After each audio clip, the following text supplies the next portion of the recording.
Slip of tongue. সেই সময় একটা স্লিপ আপ টাং হিসেবে ছিল যে কমন্ডুম ক্যাফেটেরিয়ার সঙ্গে স্বাস্থ্যসেবাটা ডিশ আছে। উনি হচ্ছেন 8 ব্যাচের স্টুডেন্ট। উনি যদি 8 ব্যাচের স্টুডেন্ট হয়ে ছাত্রত্ব দাবি করতে পারে বিশেষ বিবেচনায়, বিগত সময়, হ্যাঁ সেটা বললাম আর কি, বিশেষ বিবেচনায়, তাহলে 14 ব্যাচের স্টুডেন্ট এসে পারবে না কেন?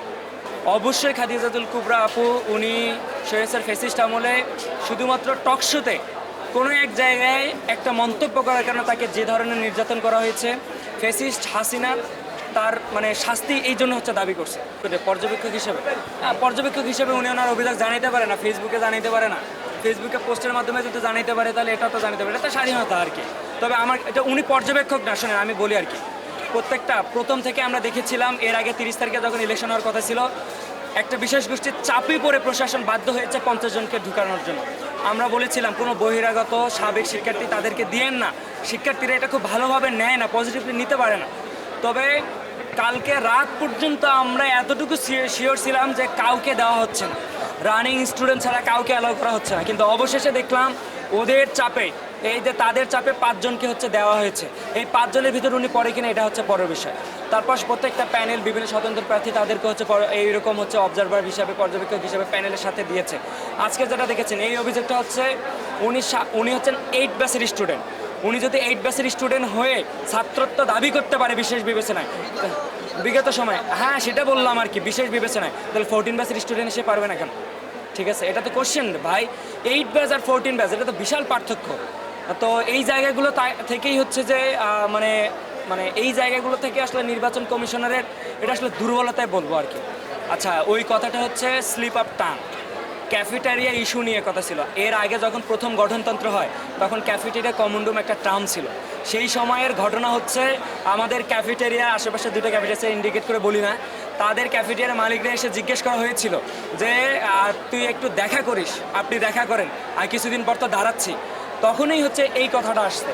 আর স্বাস্থ্য নিয়ে এই কথাটা বলেছি যে সে যেই ব্যক্তি নিজেই হচ্ছে যে স্বাস্থ্য রিলেটেড বললাম, যে হচ্ছে যে নিজের যেটা গেলে স্বাস্থ্য সচেতন কথাটা বলবো না, যে নিজেই মাদকের সঙ্গে অ্যাট্রাক্ট কিনা বা এইরকম কোনো ব্যক্তি যদি হচ্ছে যে এটা হচ্ছে সেই সময় একটা স্লিপ আপ টাং হিসেবে ছিল যে কমন্ডুম ক্যাফেটেরিয়ার সঙ্গে স্বাস্থ্যসেবাটা ডিশ আছে, কিন্তু এটা হচ্ছে যে কাউকে ইন্ডিকেট করে বলা হয় না, এটা হচ্ছে একটা প্রশ্ন উত্তর ছিল, যে হচ্ছে যে অনেকে অনেক কথা বলতেছিল, সেই সুবাদে বলছিল যে অমুক প্রার্থীর অমুকটা নাই, বা হচ্ছে যে অমুকের অমুকটাই নেই, তাহলে সে অমুক পদে দাঁড়িয়েছে।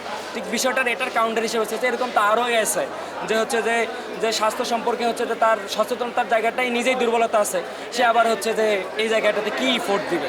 এটার এই ধরনের কমেন্টটা হচ্ছে ডিরেক্টলি মিস করছে। ঠিক আছে, তাদের প্রার্থী হয়ে তাদের এই কাজটা, এটা তাদের পক্ষ থেকে অভিযোগ আসতে পারে, তবে আমি এই ধরনের কোনো কথা বলিনি, সুস্পষ্টভাবে বলে দিচ্ছি। কথার ধরন যদি এরকম হয় ক্যাম্পাসের জন্য সবার কার কী অবদান, তাহলে এটা নিয়ে কোশ্চেন আসতে পারে, দ্যাটস না। অবশ্যই খাদিজাতুল কুবরা আপু উনি সৈয়দ ফেসিস্ট আমলে শুধুমাত্র টকশোতে কোনো এক জায়গায় একটা মন্তব্য করার কারণে তাকে যে ধরনের নির্যাতন করা হয়েছে, ফেসিস্ট হাসিনার তার শাস্তি এই জন্য হচ্ছে দাবি করছে। তবে তার খাদিজা আপুর আন্দোলন থেকে শুরু করে, মুক্তির আন্দোলন থেকে শুরু করে, যারা এখানে কথা বলেছে, এই রেসপেক্টটা বা এই জায়গাটা হচ্ছে যে যারা করেছে তারা একটু ডিজার্ভ করে। আর এই ধরনের মিসকনসেপ্ট হচ্ছে একজন জিএস পদপ্রার্থী হিসেবে আর এক জিএস পদপ্রার্থীকে আমি সর্বোচ্চ রেসপেক্ট দেবো, সবাই যোগ্য এখানে, তবে শিক্ষার্থীরা এখানে বেস্ট অফ দ্য বেস্টকে খুঁজে নেবে, এখানে এই ধরনের কথা বলার সুযোগ নেই। শিক্ষার্থীরা জানে এখানে কে যমুনার আন্দোলনে যায় নাই, কে পরবর্তীতে এখানে আসছে, কে হচ্ছে যে এখানে এসে সালিশি করে, কে এখানে সামনে এসে হচ্ছে আচরণবিধি লঙ্ঘন করে, এখানে এক কথা বলে বাইরে গিয়ে এক কথা বলে, ভিতরে সিগনেচার দেয়, বাইরে এসে হচ্ছে যে প্রেস কনফারেন্স করে, এগুলো সবাই জানে।